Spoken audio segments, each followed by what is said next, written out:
আজকে আমি নিয়ে চলে এসেছি দই চিকেনের একটা দুর্দান্ত রেসিপি। তো দেখো, আমি প্রথমে কড়াইতে তেল দিয়ে দিলাম। তো এরপর আমি গোটা গরম মশলা, শুকনো লঙ্কা, তেজপাতা ফোড়ন দিয়ে দিলাম।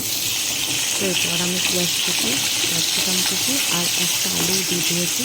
তো পেঁয়াজটা আমি অন্যভাবে কেটেছি, যেমন চিলি চিকেন আমরা ব্যবহার করে থাকি ওরকম পেঁয়াজটা কেটেছি। তো এর মধ্যে আমি মশলা, জিরে, কাঁচা লঙ্কা, আদা, টমেটো আর রসুন আর টক দই দিয়ে করবো বলে তাই টক দই দিয়ে দিচ্ছি। তো ওটা আমি একটা পেস্ট বানিয়ে নেবো। এরপর আমি চিকেনটাও একটু ভেজে নেবো ভালো করে। তো এদিকে আমার মশলাটাও ফ্রাই হয়ে গেছে। তো আর এর মধ্যে আমি একটু লবণও দিয়ে দিলাম। এর মধ্যে আমি কোনো রকম হলুদ, লঙ্কার গুঁড়ো কিছুই দেবো না, কারণ এটা পুরোপুরি সাদা হবে।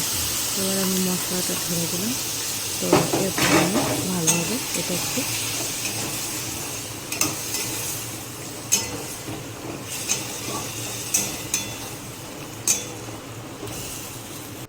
তো এরপর আমি এর মধ্যে একটু কাসুরি মেথি দিয়ে দিয়েছি।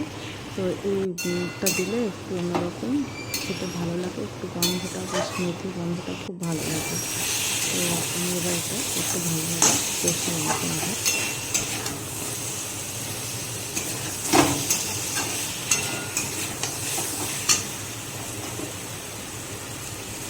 তো আমার চিকেনটা কষানো হয়ে গেছে। এরপর আমি জল দিয়ে দেবো।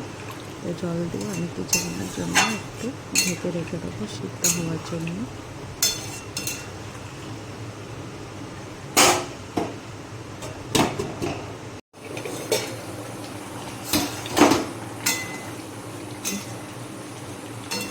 তো আমার চিকেনটা সিদ্ধ হয়ে গেছে প্রায়।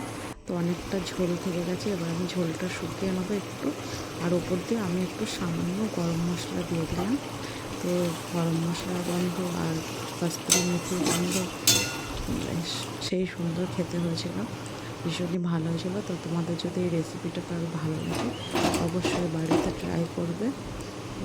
আর যদি পারো একটা লাইক, শেয়ার, কমেন্ট করে দেবে। সকলকে ধন্যবাদ।